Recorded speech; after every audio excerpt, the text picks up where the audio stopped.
kika same kika san ɗadan neman fitina. Su waɗancan wane ne da kuke yin magana? Ɗaya kan ma na ga har karkata hular shi yake.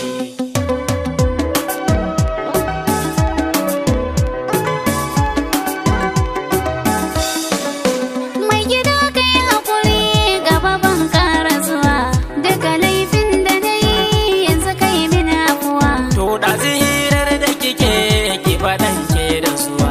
Wasu ƙannena ne wanda na girma da yawa, tambaya ta suka yi wa ina inda nake.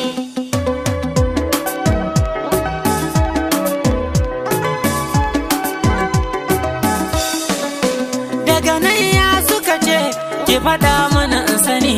Gaisuwa ce fa kawai ta irin wa da gani, gobe ma za ka ga sun zo mini nan dan muni.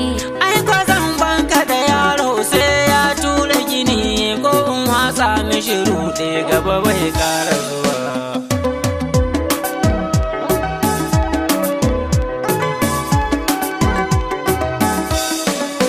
Mai gida dan Allah na tuba kai mini afuwa. Tuna ji na yafe amma yanzu me za ki dafa? Ga tukunya ga murhu je ka kawo a dafa, bani son kai yi fushi har kana canja sifa. Ki girkin nan kin bada kura talaba, banda sisi yau kai tun jiya ma haka nake.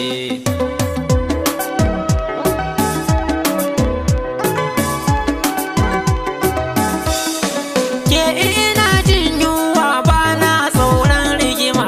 Mai gida kai haƙuri yanzu dai za a gama, mai kake so a dafa a silala a duma. Ba ni san dambun nan wanda kike yi da rama. Haba annuri na mai kake so na yi ma. Na fi son makaroni dan gwata ga kwai da zuma, matukar zanga kan maganar za ta wuce.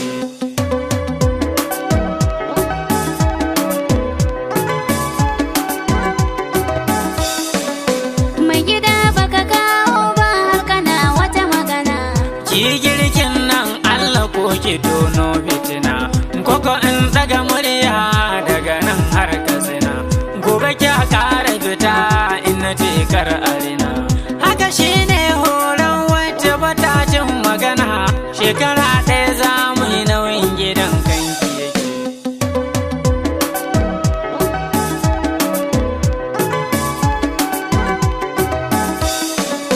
Mai gida in ya dawo a haɗa kai da suwa.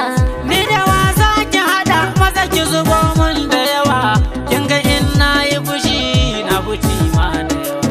Matsalar ba gishiri ba magi ne da yawa. Nemi toka ki zubo